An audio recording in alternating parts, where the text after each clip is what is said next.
Once upon a time in a small village at the foot of a mountain, there lived a poor woodcutter. He worked hard all day cutting wood, but his earnings were barely enough to feed his family. The woodcutter's wife and children were very worried about their poverty.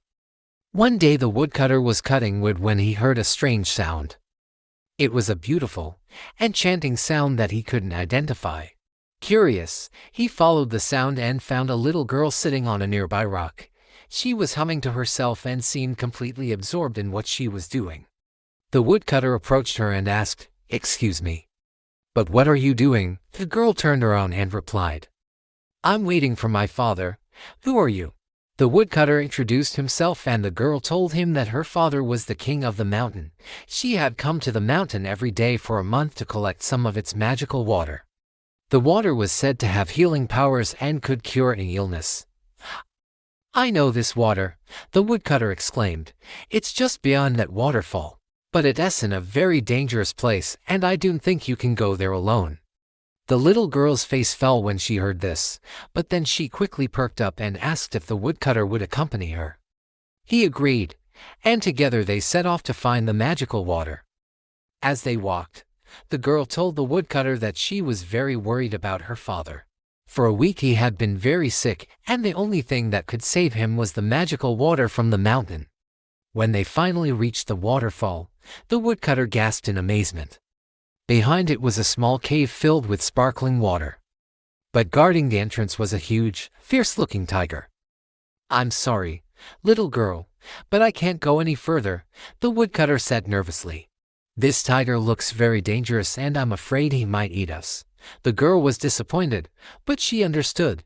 She thanked the woodcutter for his help and started to walk back. As she walked, she thought about how she could get the magical water without the tiger attacking her. Suddenly, she had an idea. She turned around and saw a large rock nearby. Quickly, she ran over to the rock and started to climb it. When she reached the top, she shouted in a loud voice, "Hey, tiger, come and get me if you can." The tiger heard her challenge and roared angrily. He jumped into the air and tried to grab her, but she was too quick for him. She dodged his claws and ran around the rock. The tiger was furious and kept trying to catch her, but he couldn't. Meanwhile, the woodcutter was watching from a safe distance. He was amazed by the girl's courage and agility. He had never seen anything like this before. Finally, the tiger got tired and gave up. He sat down on the ground with a defeated look. The girl climbed down the rock and walked up to the tiger. She reached out her hand and said, "You may not like me, but I need your help. Can you carry me across the river so I can get the magical water?" The tiger was surprised by her kindness and agreed to help her. She got on his back and they set off across the river. On the other side, she quickly filled up some containers with the magical water and thanked the tiger for his help. She then returned home with the water and gave some to her father. It was just as the sun was rising. When the king drank the water, he felt the strength returning to his body. He was cured and very grateful to his daughter for saving his life. As a reward, the king gave her a large sum of money and she was able to live a comfortable life for the rest of her days. The woodcutter also received a reward from the king for his help.